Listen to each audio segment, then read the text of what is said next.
And coming to you live, once again, it's your boy Wex breaking the Lawson for another AEW Dynamite review, as usual. But before we get into the video, I just want to let you know we got our WrestleMania NXT Kayfabe Comparison Super Podcast show coming up this Saturday, where we go over all 4 nights of NXT and WrestleMania. It was a lot to watch, a lot of good, and a whole lot more bad. But yeah, be sure to check that out this Saturday on all podcast platforms.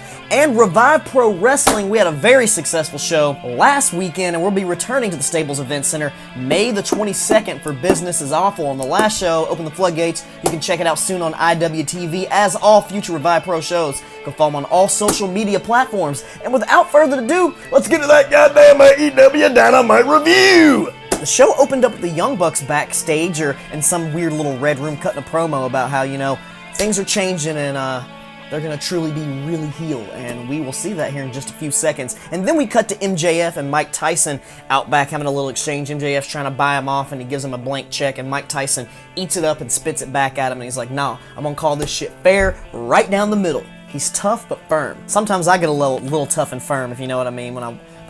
And the first matchup of the night, I mean, arguably one of the greatest matches in the short history of AEW Dynamite and AEW period. The Young Bucks, the new heel Young Bucks, without their frills and without their tassels and thingies and all the shit flopping off their gear and their bright colors. They're in some nice silver and white gear with a little fur, and they got the $10,000 to $15,000 Dior Jordans that they're basically showing off the whole time, like going full heel, showing like, we don't give a fuck, we're gonna wrestle these goddamn shoes. If you're a sneakerhead, the Young Bucks are the biggest heels in the world right now. They just wrestled in like $10,000 to $15,000 Jordans. Out fucking rageous. Let me tell you, the Young Bucks, even though they worked heel, they still did all their classic high-paced, intense action offense, but yeah, added that little extra heel flair to it. Like when Nick Jackson did the X Factor, he was like, boom, he's like, did you see that? He stares right at the camera, he's like, did you see his head? Did you see his head hit the ground? And then Matt Jackson showing off his shoes into the camera, and then he starts mocking Pac, doing all of his little mannerisms and shit that he used to do in his little older character that he had, just being a straight dick. In ring-wise, though, they still were top-notch, and same with Pac and Phoenix. They are absolutely 2 of the best in-ring, period. High-flying, technical, everything. They can do it all, and goddamn, this was one of the greatest matches on AEW, period. We got some nice double team work from both teams, and there was a really sick double poison Rhino spot on the outside that had one member of each opposite team stand them down, and like they were just like, it was fucking sick. We got to see a black arrow. You don't get to see those hit very often in AEW. We got to see a move actually officially coined by Nick Jackson. It was a slingshot Canadian destroyer, which he calls the Rancho Cucamonga destroyer. And with all this great action, all this intense offense, it all came down to your classic heel shit.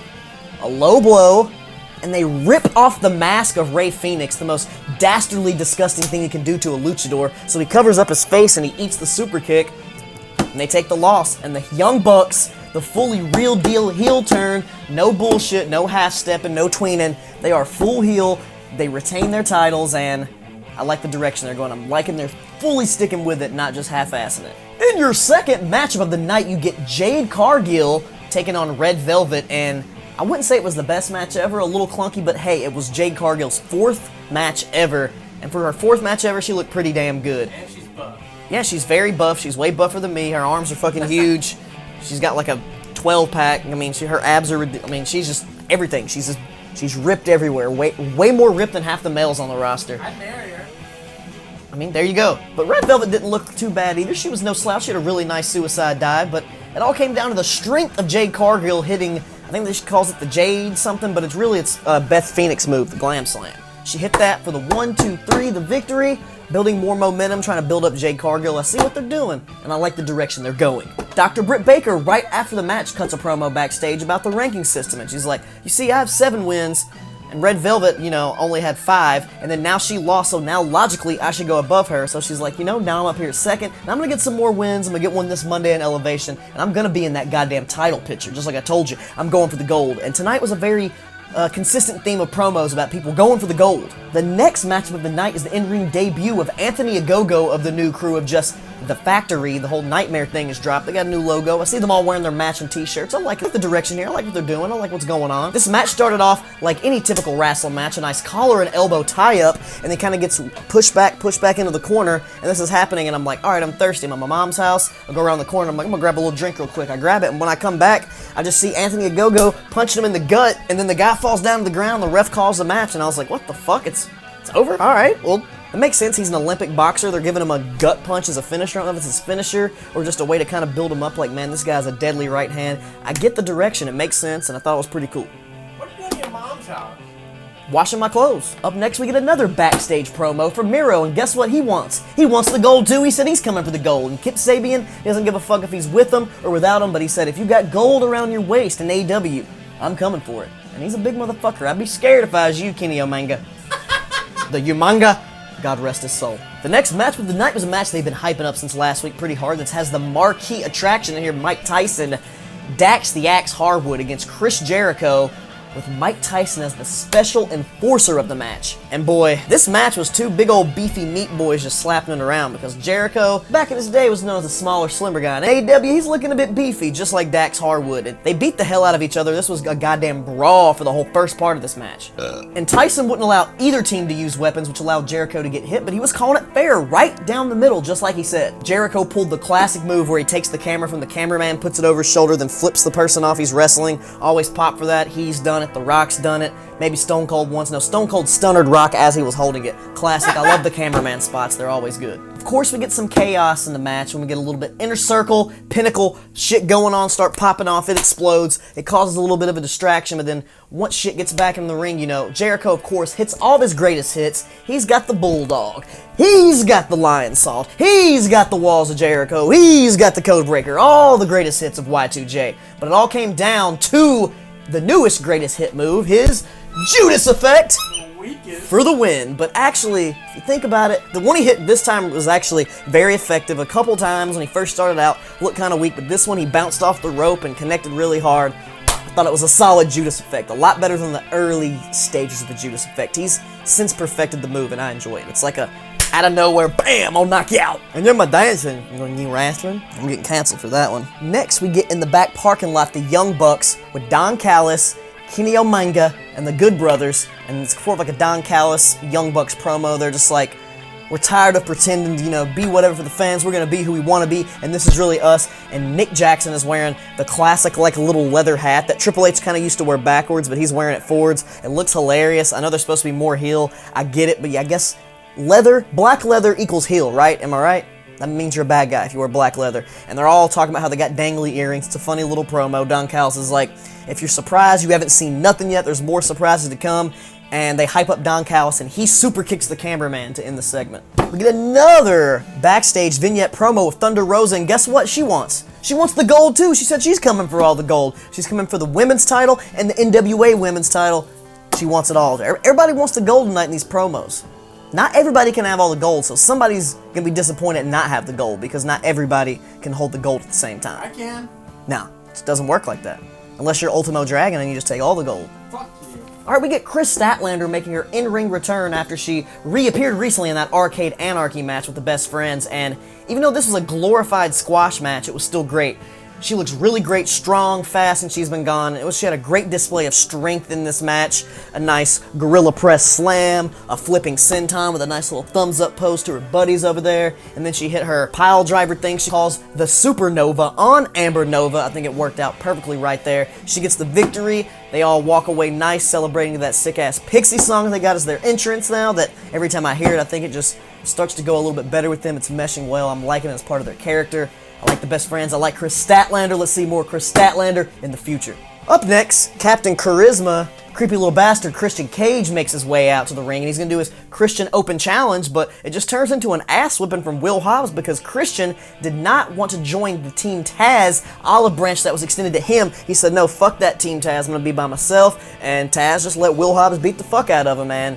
They set up a match for next week, even though we have that looming turmoil of Team Taz in the background with Ricky Starks and Brian Cage. I'm interested to see what happens right here, but you might see a split, but I have a feeling Christian Cage is going to beat Will Hobbs. I just don't see Will Hobbs losing, but it'll be a nice little boost for Will Hobbs' career to get that little nice in-ring action with Christian, rub a little elbows with a legend. Next up, we get a big hype video package for the matchup next week. The #1 contender for the Women's Championship, Tay Conti, taking on Hikaru Shida, in which is sure to be a goddamn slobber knocker explosive matchup. I'm really looking forward to that, and I would not be disappointed at all. I'd actually be pretty hyped up if my Dark Order affiliate, Tay Conti, got that win, and I got a little gurgle of that. And for the main event of the evening, we got another fucking fantastic match. Dynamite opens with a banger and closes with a banger. Matt Hardy versus Darby Allin for the TNT Championship in a Falls Count Anywhere match, and you can't expect nothing but pure goddamn carnage and destruction when you get Matt Hardy and Darby Allin in the same match, and it just did not disappoint from the get-go. In literally the first couple minutes, Matt Hardy is beating the fuck out of Darby Allin so bad with the chair that it cuts him open. He's actually bleeding a little bit on his back just from fucking chair shots. Outrageous, just beating the fuck out of Darby Allin, and he's taking it all like a goddamn champ. 'Cause he is the champ! But before you know it, of course, the HFO, the Hardy family office, is gonna get involved, and they make their presence known. But wait! The boys in the Dark Order and Sting! And Pac just died. Sting came out to even up the odds to make this a little bit more fair. I guess it makes it a little bit more fair for Darby Allin, but fuck. It got even more intense from there.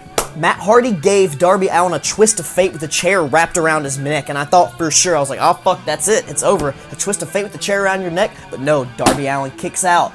And then Matt Hardy is like, no, fuck you, takes him backstage, lays him out on the table, climbs the ladder. Hardy,